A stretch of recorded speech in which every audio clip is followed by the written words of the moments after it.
দক্ষিণ এশিয়ায় আধিপত্যের দৌড়ে এবার আরেক ধাপ এগুতে চাইছে ভারত। এবার দেশটি নিজেদের প্রযুক্তিতে তৈরি করছে ভয়াবহ বাংকারবাস্টার ক্ষেপণাস্ত্র, যা ভূগর্ভস্থ ঘাঁটি, পারমাণবিক গুদাম বা গোপন কমান্ড সেন্টারও ধ্বংস করতে সক্ষম।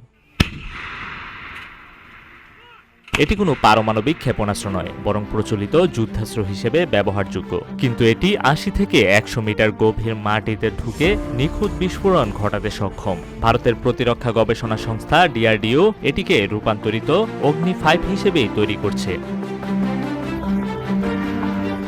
বিশ্লেষকদের মতে এই অস্ত্র শুধুমাত্র পাকিস্তান নয়, চীনকেও মাথায় রেখেই পরিকল্পনা করা হয়েছে। চীনের টানেল ভিত্তিক ক্ষেপণাস্ত্র ঘাঁটি ও পাকিস্তানের গোপন পারমাণবিক ঘাঁটি এ অস্ত্রের সম্ভাব্য লক্ষ্য।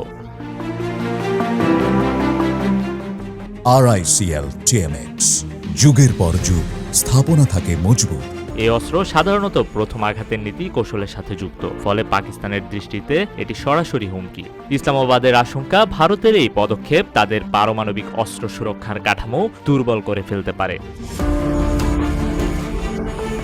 পাকিস্তান হয়তো পাল্টা ব্যবস্থা হিসেবে আরও উন্নত প্রযুক্তির দিকে ঝুঁকবে, হয়তো চীনের সহায়তায় গড়ে তুলবে বিভ্রান্তিকর গোপন মরণাস্ত্র। এতে দক্ষিণ এশিয়ায় অস্ত্র প্রতিযোগিতা প্রবল আকার নিতে পারে। ভারতের বাংকারবাস্টার প্রকল্প অবশ্যই প্রযুক্তির অগ্রগতি, কিন্তু এর প্রভাব শুধু আত্মরক্ষায় সীমিত থাকবে না। দক্ষিণ এশিয়ার অস্ত্র ভারসাম্যে এটি বড় পরিবর্তনের সূচনা করতে পারে। যদি কূটনৈতিক সংলাপ এবং আস্থাভিত্তিক সম্পর্ক স্থাপন না হয়, তাহলে এই প্রতিযোগিতা একসময় পরিণত হতে পারে অপ্রয়োজনীয় সামরিক খরচ এবং স্থায়ী উত্তেজনায়। নিউজ ডেস্ক, রূপালী বাংলাদেশ।